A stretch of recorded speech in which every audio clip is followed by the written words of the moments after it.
Hello guys, कैसे हैं आप सब। मैं हूं आपका मेंटर अर्जुन दुआ। आपका मेरे चैनल एनसीईआरटी मैथ्स गुरु पर स्वागत है। आज हम स्टार्ट करेंगे बिजनेस मैथमेटिक्स में 3.3 एक्सरसाइज। इसमें मैंने आपको 1 to 10 सम करवा दिए थे। अगर आपने अब तक वो सम नहीं किए तो मेरी पिछली वीडियो जाकर जरूर देखें। आज जो हम इसके 11 सम से स्टार्ट करेंगे। तो क्वेश्चन नंबर 11 में हमें करना क्या होगा मैं आपको वो भी बता देता हूँ। सबसे पहले मैं इसकी स्टेटमेंट बताता हूँ कि हमारे पास ये है क्या। इसमें जो हमें क्या करना होगा, solve each of the following systems of equation by matrix method. यानी कि हमें जो इक्वेशंस दी जाएंगी, यानी कि जो हमारे पास इक्वेशन होंगी बुक में, उनको जो हमें किससे सोल्व करना होगा, कौन से मेथड से, मैट्रिक्स मेथड से सोल्व करना होगा। तो आप अपनी बुक अपने पास रखिए, मैं इक्वेशन पढ़ने जा रहा हूँ। तो देखिए इक्वेशन हमारे पास है क्या, 2/x minus 3/y plus 3/z equal to 10। हमारे पास ये सबसे पहली इक्वेशन है। हमारे पास इक्वेशन हो गई 2/x minus 3/y plus 3/z equal to 10। हमारे पास ये फर्स्ट इक्वेशन थी। सेकंड इक्वेशन है हमारे पास 1/x plus 1/y plus 1/z equal to 10। ये हमारे पास सेकंड इक्वेशन थी। थर्ड इक्वेशन है हमारे पास 3/x minus 1/y plus 2/z equal to 13। ये हमारे पास थर्ड इक्वेशन थी। तो सबसे पहले हमने वही करना होता है हर समय जैसे कि किया है कि सबसे पहले हमें कोफिशिएंट्स को लिखना होगा। जो हमारे पास कोफिशिएंट्स होंगे वेरिएबल्स के, हमने उनको लिखना है। तो सबसे पहले x का कोफिशिएंट क्या है, x का कोफिशिएंट है 2। फर्स्ट इक्वेशन में हमारे पास 2 रहेगा। इस तरह सेकंड जो हमारे पास कोफिशिएंट आएगा फर्स्ट इक्वेशन में -3, थर्ड कोफिशिएंट बनेगा 3। इस तरह से सेकंड इक्वेशन के अकॉर्डिंग हमारे पास फर्स्ट कोफिशिएंट 1 रहेगा, सेकंड 1 है, इस तरह थर्ड भी 1 कोफिशिएंट है। इस तरह थर्ड इक्वेशन के तीनों कोफिशिएंट्स हमारे पास रहेंगे 3 -1 2। हमारे पास ये जो है कोफिशिएंट्स रहेंगे इन इक्वेशंस के। तो सबसे पहले देखेंगे, अगर आप इक्वेशन हमारे पास बाय में दी गई है और जो बाकी इक्वेशन थी वो हमारे पास मल्टीप्लाई में थी, जैसे कि 2x 3y इस तरह से थी। लेकिन अब हमारे पास किस में आ गई है, p/q की फॉर्म में आ गई है, यानी कि फ्रैक्शन में आ गई है। तो हम उसको दो तरह से कर सकते हैं सॉल्व। जैसे कि हम 1/x जो दिया हुआ है, जैसे कि मान लीजिए हमारे पास 2/x है, देखा जाए तो इसको हम कह सकते हैं कि 1/y है, 1/x है। तो इसको जो है हम सीधा भी कर सकते हैं, यानी कि एक ये लेकर भी चल सकते हैं, जैसे कि मैंने यहाँ पर आपको करके दिखाया। आप इसको जगह आप क्या कर सकते हैं कि 1/x को आप a लेट कर भी चल सकते हैं। यानी कि जब आप जो है इसको सोल्व करेंगे x equal to a inverse into b, तब आप वहाँ पर a वैल्यू रखेंगे 1/x की जगह पर। फिर एंड में आकर आपने a की वैल्यू बतानी है कि 1/x थी और 1/x की वैल्यू क्या होगी। तो हम दोनों तरीके से बता दूंगा मैं आपको। पहले हम जो चलते हैं 1/x के तरीके पे, यानी कि जो हमें फ्रैक्शन में गिवन है उसके अकॉर्डिंग ही हम करेंगे। तो सबसे पहले जो हमारे पास वेरिएबल्स रहेंगे वो क्या होंगे, 1/x। इस तरह सेकंड वेरिएबल जो है 1/y, थर्ड वेरिएबल 1/z है। जो इक्वल की दूसरी तरफ वैल्यूज दी गई हैं वो क्या रहेंगी हमारे पास, देखिए 10 10 13। इसको हमने बी मैट्रिक्स का नाम दे दिया। तो सबसे पहले हमने जो कोफिशिएंट्स को लिखा था उनको मैंने ए मैट्रिक्स का नाम दिया। इस तरह से जो वेरिएबल थे उसको मैंने एक्स मैट्रिक्स का नाम दिया। इस तरह से जो हमारे पास इक्वल के राइट हैंड साइड पर नंबर्स थे, वैल्यूज थी, उनको मैंने बी नाम दिया। इस तरह से जैसे कि हमने हर एक सम में किया है उसी तरीके पे हमने करना है। सबसे पहले ए मैट्रिक्स से हमने डिटर्मिनेंट कन्वर्ट करना है, उसके बाद उसकी वैल्यू फाइंड करनी है। तो ए डिटर्मिनेंट की वैल्यू हमारे पास क्या आ जाएगी, -9।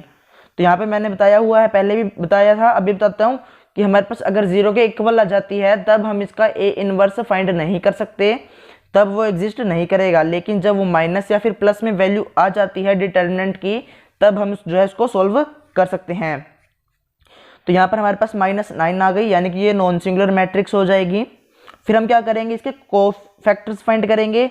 कोफैक्टर्स के बाद एडजॉइंट्स फाइंड करेंगे। तो कोफैक्टर हमारे पास देखिए क्या रहेंगे, a11 हमारे पास क्या आएगा 3, a12 1, a13 -4, a21 3, a22 -5, a23 -7, a31 -6, a32 1, a33 5। हमारे पास ये आ गए इसके कोफैक्टर्स।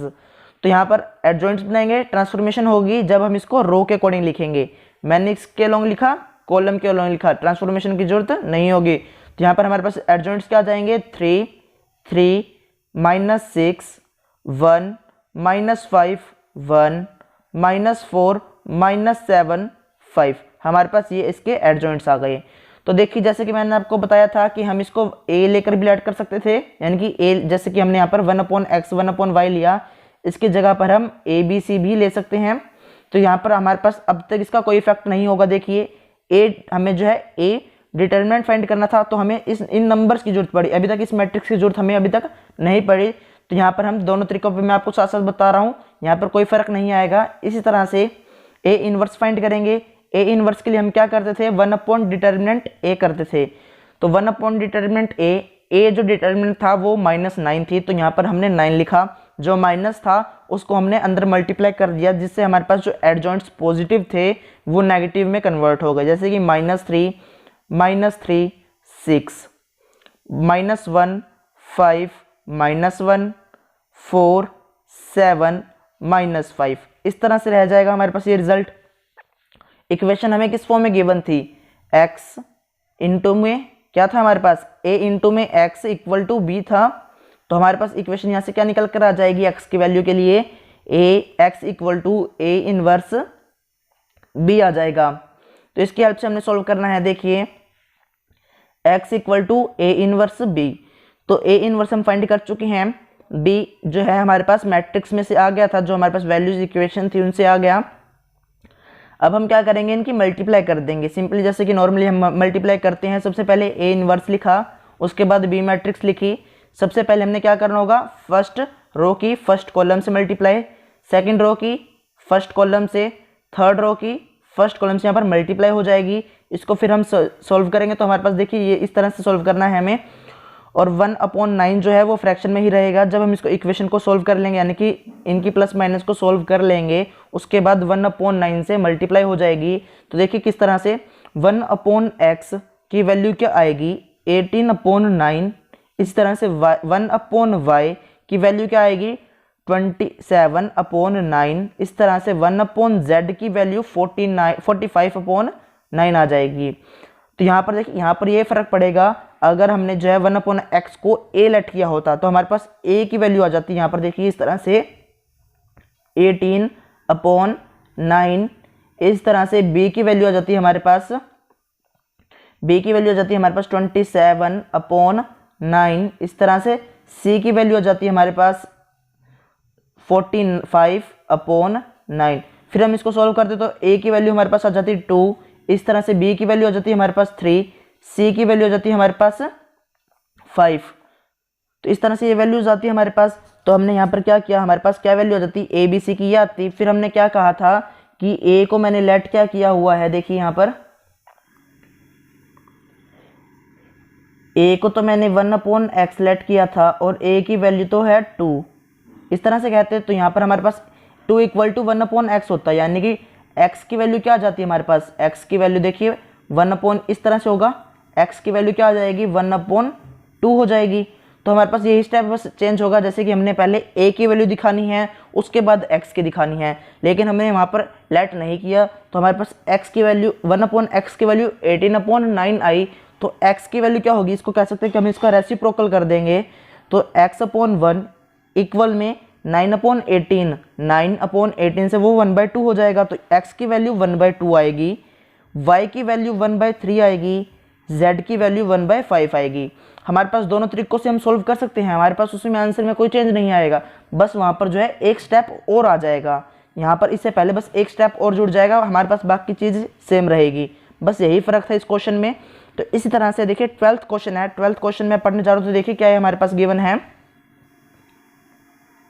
12th क्वेश्चन में हमारे पास इक्वेशन है, देखिए find a inverse where a equal to, हमारे पास वहाँ पे a इनवर्स फाइंड करना है, और a मैट्रिक्स हमारे पास गिवन है 1 2 5 1 -1 -1 2 3 -1, हमारे पास ये मैट्रिक्स गिवन है। And hence solve the following systems of equation. तो यहाँ पर हमारे पास इक्वेशंस भी दी गई हैं और उनकी वैल्यूज भी हमें फाइंड करनी है। तो सबसे पहले एक बार a इनवर्स लेकर चलते हैं कि a इनवर्स हमारे पास इस मैट्रिक्स से क्या आएगा। तो सबसे पहले वही जो मैंने आपको बताया, ए मैट्रिक्स है, डिटर्मिनेंट की वैल्यू हम फाइंड कर सकते हैं। डिटर्मिनेंट की वैल्यू क्या आ जाएगी, 27 आ जाएगी। 0 के इक्वल नहीं है, प्लस माइनस में आ सकती है, प्लस की वैल्यू है। फिर क्या करते थे, डिटर्मिनेंट आने के बाद कोफैक्टर्स फाइंड करते थे जब हमारे पास 3 ऑर्डर की मैट्रिक्स होती है। अगर 2 ऑर्डर की मैट्रिक्स होती है तो मैंने आपको ट्रिक बताई हुई है, जगह चेंज और साइन चेंज वाली, तो आपने वो करनी है।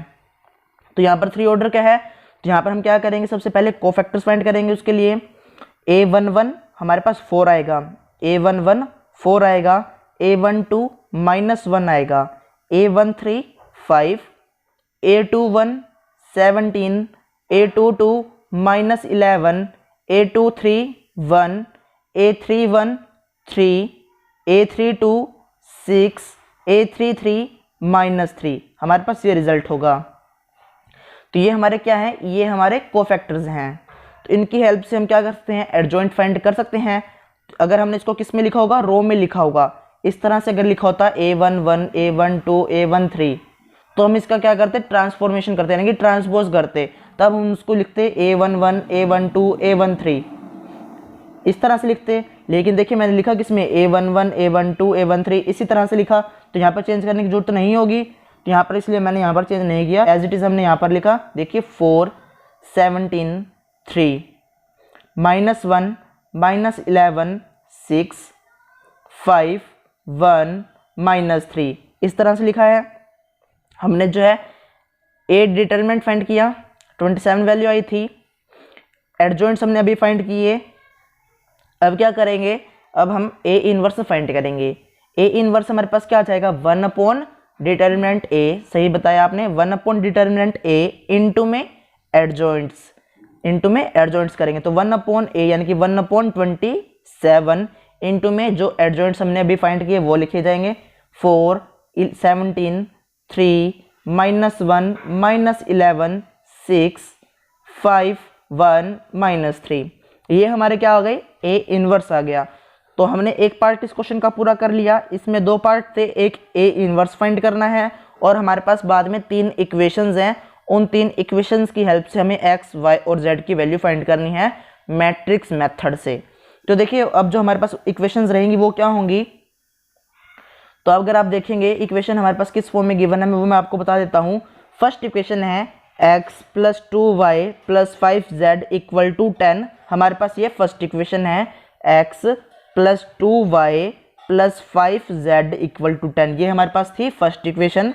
सेकंड इक्वेशन है हमारे पास x - y - z = -2। आप अपनी बुक पास में रखिए, मैं इक्वेशन सेकंड पढ़ लिया है मैंने।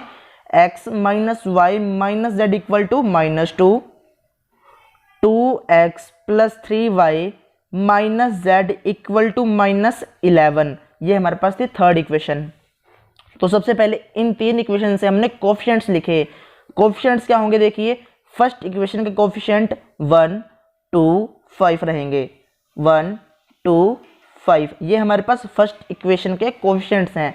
और जो इक्वल की वैल्यू थी 10, वो हमारे पास बी मैट्रिक्स में आ जाएगी। इसी तरह से जो सेकंड इक्वेशन है उसमें वेरिएबल्स जो है हमारे पास एक्स वाई जेड ही रहेंगे, लेकिन क्या है हमारे पास कोफिशिएंट्स। कोफिशिएंट्स क्या होंगे, 1 -1 -1, हमारे पास ये 3 कोफिशिएंट्स आएंगे, 1 -1 -1, और इक्वल टू किसके है, -2 के, वो बी मैट्रिक्स में आ जाएगा -2। इसी तरह से थर्ड इक्वेशन के कोफिशिएंट्स 2 3 -1, 2 3 -1, ये हमारे क्या हैं, कोफिशिएंट्स हैं थर्ड इक्वेशन के। और इक्वल के जो राइट हैंड साइड पर वैल्यू है वो है -11, वो बी मैट्रिक्स में आ जाएगा। तो ये हमारे पास जो है इनकी इस तरह से वैल्यूज थी। तो सबसे पहले अब हमारे पास सेकंड पार्ट स्टार्ट हो गया। तो हमें क्या करना होगा, सबसे पहले इक्वेशंस के अकॉर्डिंग, हमें इन इक्वेशन के अकॉर्डिंग क्या करना होगा, जो ए मैट्रिक्स हमने अभी बनाई है कोफिशिएंट्स की, हमने जो ए मैट्रिक्स के कोफिशिएंट्स लिखे हैं, यानी कि जो इक्वेशन के कोफिशिएंट लिखे ए मैट्रिक्स में, उनकी हेल्प से ए डिटरमिनेंट फाइंड करेंगे। हमारे पास 27 आएगा। उसके बाद कोफैक्टर्स फाइंड करेंगे, जो भी हमने फाइंड किए थे सारे के यही आ जाएंगे हमारे पास। फिर एडजॉइंट्स फाइंड करेंगे, उसके बाद ए इनवर्स आ जाएगा। फिर उसकी हेल्प से हम क्या करेंगे, हमारा एक्स की जो वैल्यूज आएंगी, यानी कि एक्स मैट्रिक्स की जो वैल्यूज आएंगी, उनको करेंगे सॉल्व। तो देखिए किस तरह से होंगे। सबसे पहले 1 अपॉन डिटर्मिनेंट ए, यानी कि जो हमने ए इनवर्स फाइंड किया था अभी वो लिखेंगे, इनटू में बी मैट्रिक्स, यानी कि जो इक्वल के राइट हैंड साइड पर वैल्यूज थी 10 -2 -11 वो वाली वैल्यूज। अब क्या होगा, फर्स्ट रो की फर्स्ट कॉलम से, सेकंड रो की फर्स्ट कॉलम से, थर्ड रो की फर्स्ट कॉलम से क्या हो जाएगी, मल्टीप्लाई हो जाएगी। फिर इसको हम सोल्व करेंगे, 1/27 से इसकी मल्टीप्लाई करेंगे, x की वैल्यू क्या आ जाएगी, x की वैल्यू आ जाएगी -1, y की वैल्यू -2, z की वैल्यू 3। हमारे पास ये वैल्यूज आ जाएंगी, x की वैल्यू आ जाएगी -1, y की वैल्यू आ जाएगी -2, z की वैल्यू आ जाएगी 3। इस तरह से हमने इसको सोल्व करना है। सबसे पहले a इनवर्स था फाइंड करना, एक मैट्रिक्स दी गई थी उसकी हेल्प से a इनवर्स हमने फाइंड किया। सेकंड पार्ट में इक्वेशंस थी, इक्वेशंस की हेल्प से सबसे पहले हमने a मैट्रिक्स बनाई, उसके बाद हमने b मैट्रिक्स बनाई और x मैट्रिक्स बनाई। उनकी हेल्प से फिर से हमने वही प्रोसेस, डिटर्मिनेंट, एडजॉइंट्स, इनवर्स और उसके बाद वैल्यूज़। तो यहाँ पर इस तरह से हमने क्वेश्चन नंबर 12 कंप्लीट किया। इस तरह से क्वेश्चन नंबर 13 है हमारे पास। तो क्वेश्चन नंबर 13 में देखिए हमारे पास क्या क्या चीज़ें गिवन है। इक्वेशन हमारे पास दी गई है, देखिए यहाँ पर हमारे पास डायरेक्ट इक्वेशंस नहीं दी गई जैसे कि 12th क्वेश्चन में थी, जैसे कि x + 2y + 5z = 10 हो जाएगा। इस तरह से इक्वेशन नहीं है हमारे पास। इस बार हमारे पास स्टेटमेंट दी गई है, उन स्टेटमेंट की जो है सॉल्व करने के बाद हमारे पास इक्वेशंस आएंगे, उन इक्वेशंस की हेल्प से हमने सॉल्व करना है। तो स्टेटमेंट है हमारे पास क्वेश्चन नंबर 13 की, देखिए the sum of 3 numbers is -1। हमें क्या है, the sum of 3 numbers is -1, यानी कि 3 नंबर्स के जो सम होगा, यानी कि x, हम नंबर ले लेते हैं x y z। सबसे पहले लिखेंगे कि हमारा फर्स्ट नंबर है x, सेकंड नंबर है, देखिए फर्स्ट नंबर है हमारे पास x, सेकंड हो जाएगा y, इस तरह थर्ड हो जाएगा z। हमने ये लेट कर लिया, सबसे पहले ये हमने क्या किया, लेट कर लिया। उसके बाद इक्वेशन देखिए क्या आएंगे हमारे पास, हमें क्या करना है, सम ऑफ 3 नंबर्स, इन तीनों को प्लस कर इन तीनों को जब हम प्लस करेंगे तब हमारे पास -1 रिजल्ट आएगा। तो इक्वेशन हमारे पास देखिए आ जाएगी, इक्वेशन आ जाएगी x + y + z = -1। तो कोफिशिएंट्स हम साथ साथ लिख लेते हैं, x का कोफिशिएंट 1, y का 1, z का 1, कोफिशिएंट्स हैं ये =-1, वो बी मैट्रिक्स में आ जाएगा। फर्स्ट इक्वेशन हमने यहाँ पर सॉल्व भी कर दी साथ के साथ। इसी तरह से सेकंड इक्वेशन यानी कि सेकंड स्टेटमेंट आगे देखेंगे क्या आती है, if second number is multiplied by 2, second number जो है उसको मल्टीप्लाई करते हैं 2 से, and third number by 3, we get 5 on adding them. तो यहाँ पर हमें क्या रिजल्ट मिला कि अगर सेकंड नंबर यानी कि जो y है उसको हम 2 से मल्टीप्लाई करते हैं और जो थर्ड नंबर है उसको हम 3 से मल्टीप्लाई करते हैं, तो और उनका सम, इन तीनों का सम जो होगा वो किसके इक्वल होगा, 5 के इक्वल होगा। तो देखिए x में नहीं बताया गया, अगर x बताया जाता तो उसका कोफिशिएंट क्या होता, 1 होता, लेकिन x की बात यहाँ पर नहीं की गई, फर्स्ट नंबर की बात नहीं की गई, तो आया हमारे पास यहाँ पर 0 और 2 से मल्टीप्लाई हुआ सेकंड नंबर यानी कि y का कोफिशिएंट 2 हो गया। इस तरह थर्ड नंबर z था हमारे पास, थर्ड नंबर z था और 3 से मल्टीप्लाई हुआ था, इसलिए यहाँ पर कोफिशिएंट 3 बनेगा और इन सबको प्लस करना है तो माइनस का कहीं भी निशान नहीं आएगा। तो रिजल्ट इसका क्या देता है, हमें 5 देगा, तो इसलिए हमने यहाँ पर 5 लिखा है। इस तरह से हमने सेकंड इक्वेशन भी सॉल्व कर दी। थर्ड इक्वेशन क्या होगी, देखिए हमारे पास, if the third number is subtracted from the sum, देखिए इफ द थर्ड नंबर, जो थर्ड नंबर है उसको सब्ट्रैक्ट करते हैं फर्स्ट नंबर, देखिए यहाँ पर subtracted from the first and second number, यानी कि सम ऑफ फर्स्ट एंड सेकंड।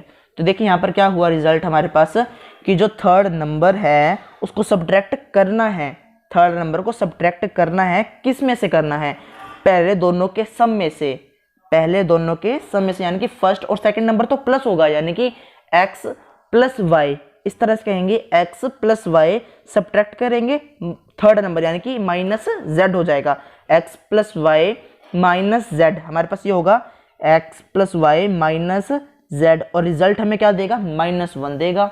इस तरह से हमने इनको सोल्व करना है।